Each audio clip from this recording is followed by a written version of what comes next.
नमो भगवते वासुदेवाय नमः। ओम नमो भगवते वासुदेवाय नमः। माघ मास की आपको हार्दिक शुभकामनाएं। आज इस वीडियो में हम आपको माघ मास का चौथे दिन का महात्म्य सुनाएंगे। श्री वशिष्ठ जी कहने लगेंगे, हे राजन, अब मैं माघ मास के उस महात्म्य को कहता हूँ जो कार्तवीर्य के पूछने पर दत्तात्रेय ने कहा था। जिस समय साक्षात विष्णु के रूप श्री दत्तात्रेय सत्य पर्वत पर रहते थे, तब महिष्मति के राजा सहस्त्रार्जुन ने उनसे पूछा, हे योगियों में श्रेष्ठ दत्तात्रेय जी, मैंने सब धर्म सुने, अब आप कृपा करके मुझे माघ मास का महात्म्य कहिए। तब दत्तात्रेय जी बोले, जो नारद जी से ब्रह्मा जी ने कहा था, वही माघ मास का महत्व मैं तुमसे कहता हूँ। इस कर्म भूमि भारत में जन्म लेकर जिसने माघ स्नान नहीं किया, उसका जन्म निष्फल गया। भगवान की प्रसन्नता, पापों के नाश और स्वर्ग की प्राप्ति के लिए माघ स्नान अवश्य करना चाहिए। यही यह पुष्ट व शुद्ध शरीर माघ स्नान के बिना ही रह जाए तो इसकी रक्षा करने से क्या लाभ। जल में बुलबुले के समान, मक्खी जैसे तुच्छ जंतु के समान यह शरीर माघ स्नान के बिना मरण समान है।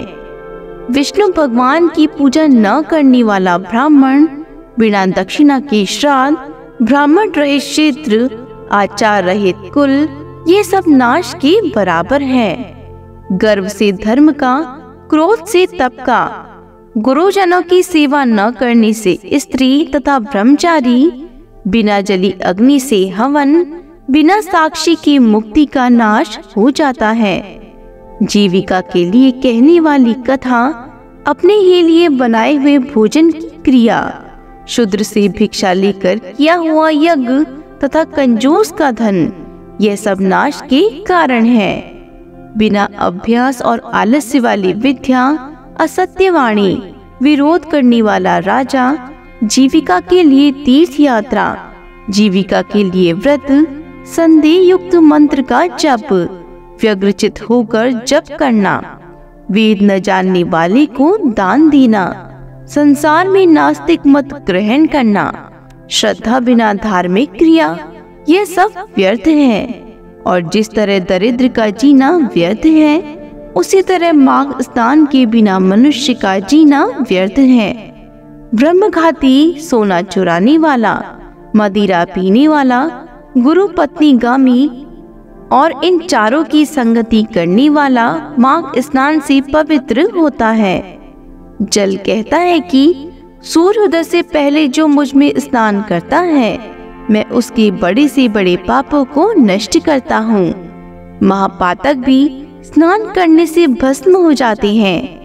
माघ मास के स्नान का जब समय आ जाता है तो सब पाप अपने नाश के भय से कांप जाते हैं। जैसे मेघों से मुक्त होकर चंद्रमा प्रकाश करता है, वैसे ही श्रेष्ठ मनुष्य माघ मास में स्नान करके प्रकाशमान होते हैं।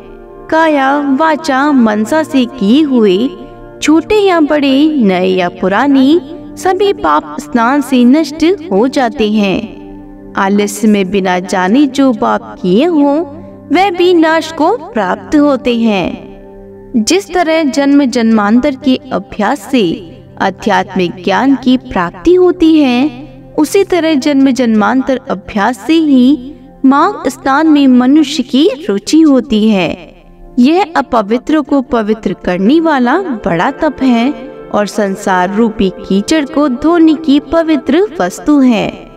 हे राजन, जो मनवांचित फल देने वाला माघ स्नान नहीं करते, वह सूर्य चंद्र के समान भोगों को कैसे भोग सकते हैं। इसी के साथ चौथे दिन का महात्म्य संपूर्ण होता है। माघ मास के सभी महात्म्य को नियमित रूप से सुनने के लिए हमारे चैनल को सब्सक्राइब जरूर करें। बोलो विष्णु भगवान की जय हो।